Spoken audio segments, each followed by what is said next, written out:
the Christian influence in Nigeria, education would have been a standstill. Let me first start from the colonial government. 85% of education was born on the back of missionaries and the early church.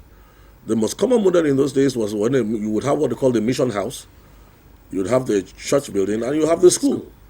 As a matter of fact, maybe people forget, there used to be a very prominent minister in Lagos here called James Holy Johnson, Breadfruit Street there, the Anglican church. They were the people who forced the colonial government to increase their budget for education. And whenever you look around the whole country, go and trace the education. You see, it's education that enlightens people. Education opens you up. There are many questions you're asking me right now that you wouldn't be asking me if you are not educated. You understand what I'm saying? Yeah. The level of thinking will be so low that we'll be discussing in things and running around in circles. Now, what all Christianity is saying in this nation is that we are partakers, we have sacrificed so much for the foundation of this nation. And for us to be pushed back and to watch the nation disintegrating before our eyes will not be palatable, because many of the parties involved in governance today, the architecture of governance of Nigeria and the political culture of Nigeria does not recognize the sacrifices, the roles, the people who died, all the research that went, all the schools that you see did not come from government. They came mostly from the church. Yeah. We laid the foundation and the basis for improvement, for progress in this nation. Okay, well, now, would that not be a contradiction now?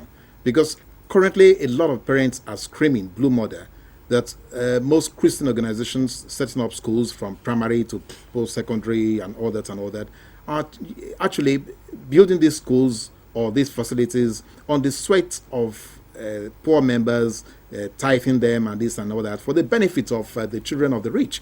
So how is it? How do we now address this issue of the leadership role that Christians have played in the past and the current vanguard position that Christian churches or Christian schools and all that are actually feeding fat on the sweat of the poor? Good. Let me answer you let me break it into two sections for you.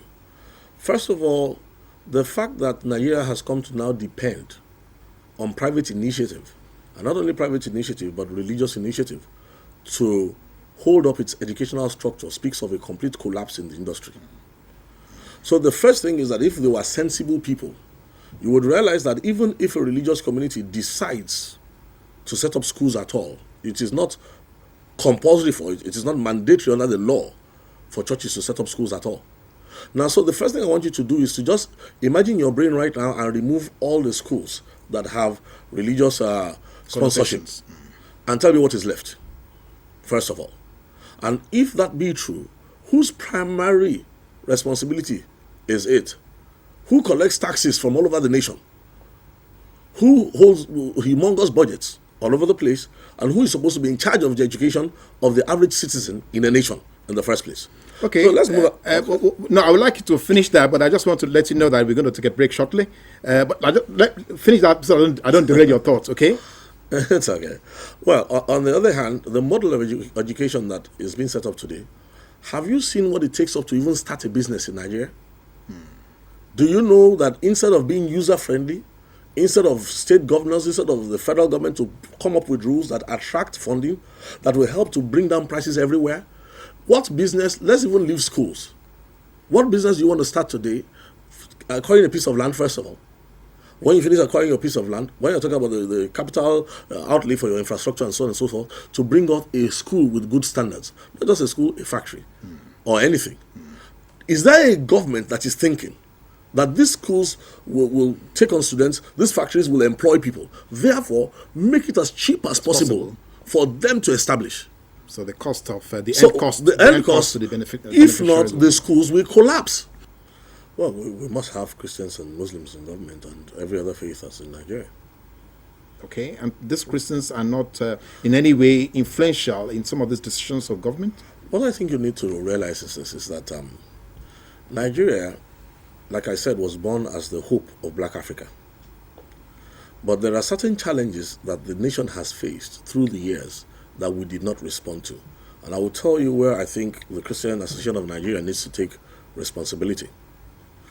When we look back, immediately after independence, the church sort of backed off into the church. And what we did was to obey the injunction from Mark 16, which is to preach the gospel and, the well-being of Christians. And we looked away from the nation, or we are pushed back and told that there's a separation of faith, state and religion.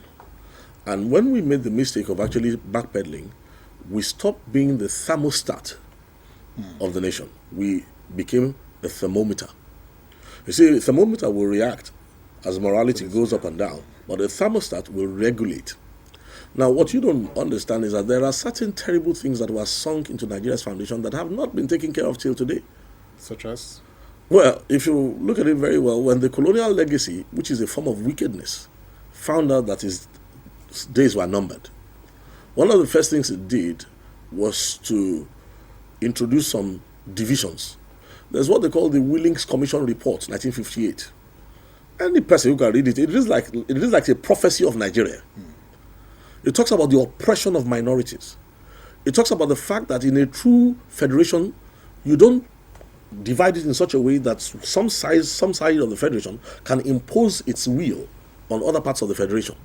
Now, this, I call it a political Rubik's Cube.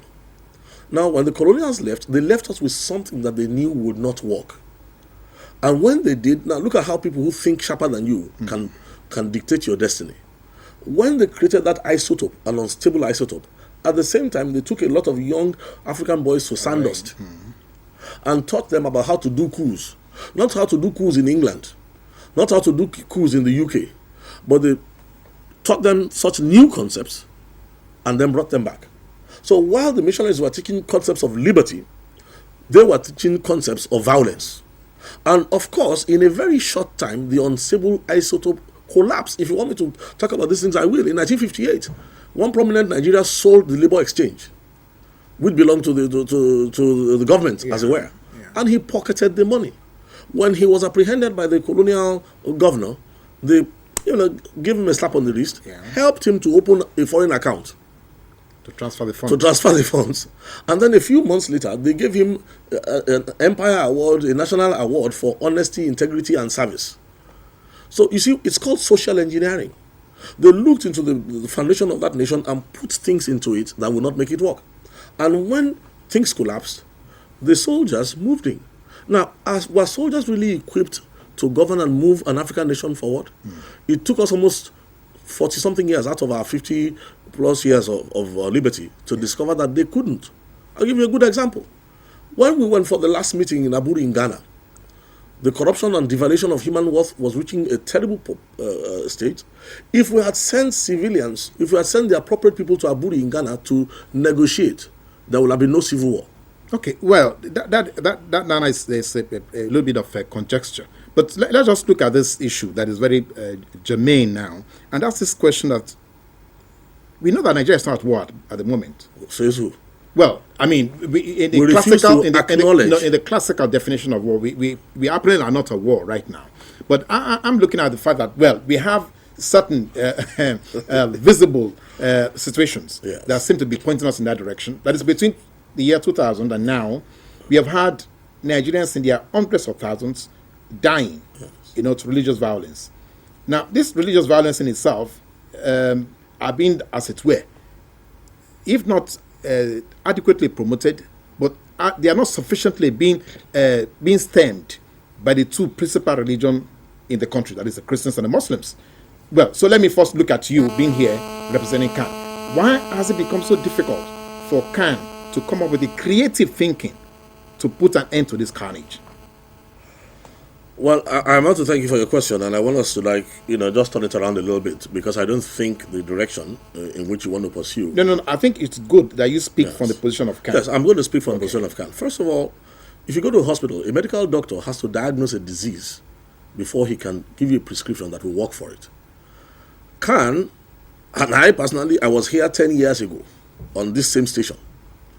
And when we came on this station 10 years ago and we spoke about a terrorism problem that Nigeria had, at that time, the sophistication of governance in Nigeria did not have the necessary equipment to detect that we have a sophistication, we had a terrorism problem. Now, all over the world, because of the global resurgence of Islamist not Islamic now. Yeah. Fundamentalism. The whole world knows that there's a new type of war. Okay. Now, in this new type of war, it's not the conventional warfare in which one country.